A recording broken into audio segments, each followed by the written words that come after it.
नमस्कार किसान भाइयों, स्वागत है आपका अपने चैनल किसान मित्र में। किसान भाइयों, अगर आप भी करते हैं टमाटर की खेती तो सबसे पहले तो जो ये तीनों समस्याएं मुख्य रूप से देखने को मिलती है, आज मैं इस वीडियो के माध्यम से इन तीनों समस्याओं का संपूर्ण समाधान लेके आया हूं, जैसे कि अर्ली ब्लाइट, लेट ब्लाइट और बैक्टीरियल ब्लाइट। किसान भाइयों, ये तीनों ही बड़ी समस्या है जिससे ये कई किसानों के तो इससे पौधों के साथ साथ पूरी फसल भी खत्म हो जाती है। तो किसान भाइयों, मैं आज इस वीडियो के माध्यम से बताने वाला हूं कि किस प्रकार से हम इन तीनों की पहचान कैसे करें और इनके उपाय तथा इनके रासायनिक स्प्रे फंगस में करनी है। अर्ली ब्लाइट में कौन से फंगिसाइड का स्प्रे करना है, साथ ही लेट ब्लाइट और बैक्टीरियल ब्लाइट में हमें कौन सी दवा देनी है जिससे कि ये ठीक हो जाए, और इनकी पहचान के बारे में बताने वाला हूं। तो चैनल पर नए हैं तो प्लीज़ वीडियो को लाइक और चैनल को सब्सक्राइब जरूर कर लें। किसान भाइयों, सबसे पहले तो जो हम जब फसल को लगाते हैं, नर्सरी से पौधों को ट्रांसप्लांट करें उससे पहले ही हमें एक बार फंगिसाइड का जो स्प्रे करना बहुत ज़रूरी है, ताकि हम जब ट्रांसप्लांट करें तब हमें पूरे खेत में स्प्रे ना करना पड़े और हमारे जो फंगस है वो कुछ दिनों के लिए ना आए। इसलिए हमें सबसे पहले जब हम ट्रांसप्लांट करने वाले हों उससे 1-2-4 दिन पहले हमें स्प्रे ज़रूर करना है, जिससे कि हमारे डंपिंग प्लांट की समस्या भी नहीं आती है। ये जो हम फंगिसाइड का स्प्रे नर्सरी पर करते हैं तो इससे हमारा खर्चा भी थोड़ा कम आता है, क्योंकि हम अगर खेत में इसका स्प्रे करेंगे जब हम ट्रांसप्लांट करने के बाद तो हमें ज़्यादा मात्रा में दवा की ज़रूरत पड़ेगी, और नर्सरी में तो हम कुछ ही जगह में होती है, इसलिए कम ही मात्रा में काम हो जाएगा। तो किसान भाइयों, आज हम वीडियो के माध्यम से यही जानने की कोशिश करेंगे कि इन तीनों अर्ली ब्लाइट, लेट ब्लाइट और बैक्टीरियल ब्लाइट को पहचाने कैसे।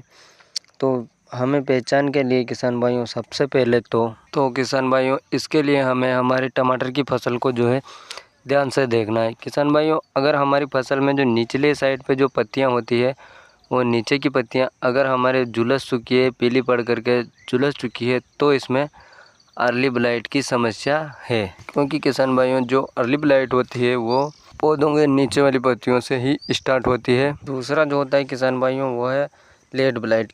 इसमें किसान भाइयों, लेट ब्लाइट में हमारे पौधे के जो ऊपरी तरफ की जो ऊपर की जो पत्तियां होती है वो पीली पड़ करके जैसे जैसे झुलस जाती है ऐसे दिखने लग जाती है, और धीरे धीरे करके ये बढ़ता जाता है। तो इसकी पहचान के लिए हमें पौधे के ऊपर की तरफ देखना है मत। और तीसरा जो है वो है किसान भाइयों बैक्टीरियल ब्लाइट। बैक्टीरियल ब्लाइट के लिए भी हमें किसान भाइयों इसी प्रकार से हमारे पौधे में जो छोटे छोटे काले काले धब्बे पड़ जाते हैं, जैसे पत्तियों में धब्बे, कहीं कहीं तने में भी ये देखने को मिलते हैं और धीरे धीरे बढ़ जाता है।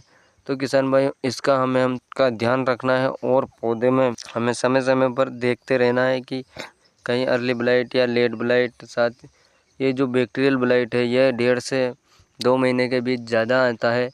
जब हम ट्रांसप्लांट कर देते हैं उसके 1-1.5 महीने बाद आना शुरू हो जाता है। तो किसान भाइयों, इनमें हमें कुछ इस प्रकार से स्प्रे करना है कि जैसे अर्ली ब्लाइट में हमें, तो किसान भाइयों अर्ली ब्लाइट के लिए हमें सबसे पहले जब हम पौध रोपाई करें और नर्सरी को जब हम ट्रांसप्लांट कर दें उसके 10 से 12 दिन बाद COC की एक ड्रिंचिंग कर दें, और बदल कर 2 से 3 बार तक हमें कॉपर ऑक्सीक्लोराइड जैसे जो भी इस फॉर्मूले के जो स्प्रे आते हैं उनको हमें ड्रिंचिंग करना है, जिससे किसान भाइयों हमारी जो जड़ें हैं, पौधे की जड़ों से ही ये सारे फंगस देखने को मिलते हैं, तो हमें उनका उपाय करना बहुत ही ज़रूरी है। इसलिए हमें इनका स्प्रे करना ही पड़ेगा। और किसान भाइयों, अर्ली ब्लाइट के लिए हमें शुरुआत से ही ध्यान रखना है, क्योंकि ये सबसे पहले आता है। और जो भी फंगिसाइड का हम जो ड्रेंचिंग करें या स्प्रे करें तो हमें सिस्टमिक फंगिसाइड को ही लेना है, क्योंकि ये सिस्टमिक फंगिसाइड ज़्यादा दिनों तक असर करते हैं और हमें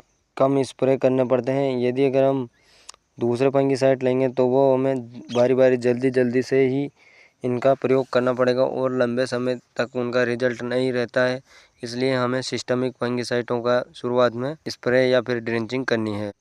वहीं अगर लेट ब्लाइट के लिए बात करें तो लेट ब्लाइट में हम कस्टोडियो है या फिर उसमें टेबुकोनाजोल होता है, इसका भी हमें स्प्रे कर सकते हैं। पर किसान भाइयों, हम जो भी स्प्रे करें अर्ली ब्लाइट का हो चाहे लेट ब्लाइट का हो, बदल के स्प्रे करना है। हमें एक ही स्प्रे को बार बार नहीं दोहराना है, बदल कर स्प्रे करना है। वहीं साथ में अगर बात करें हम तीसरे नंबर की जो हमारे बैक्टीरियल ब्लाइट है इसकी, तो इसके लिए हमें किसान भाइयों बैक्टीरियल ब्लाइट में बैक्टीरियल ब्लाइट के लिए हमें जब हम अर्ली ब्लाइट में जो CO का इस्तेमाल करते हैं तो उसके साथ हमें स्ट्रेप्टोसाइक्लिन का इस्तेमाल करें, तो उससे जो हमारे जो ये बैक्टीरियल ब्लाइट है ये आने के कम चांस होते हैं इसके साथ में लेने से।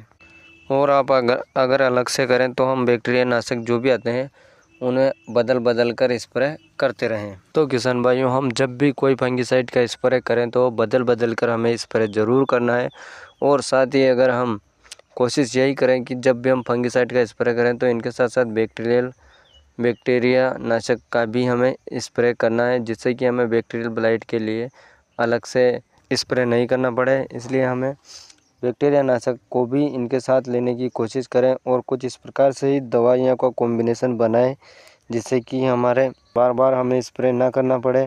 जब हम फंगिसाइड का स्प्रे करें तो इनके साथ ही दे दें बैक्टीरिया नाशक को। किसान भाइयों, ये रही थी हमारी तीनों अर्ली ब्लाइट, लेट ब्लाइट और बैक्टीरियल ब्लाइट की पहचान, और इनके बारे में हम कैसे इनकी पहचान करें और कैसे इनका रोकथाम करना है। जानकारी कैसी लगी किसान भाइयों, प्लीज़ कमेंट के माध्यम से ज़रूर बताएं। साथ वीडियो को लाइक और चैनल को सब्सक्राइब करना ना भूलें। धन्यवाद।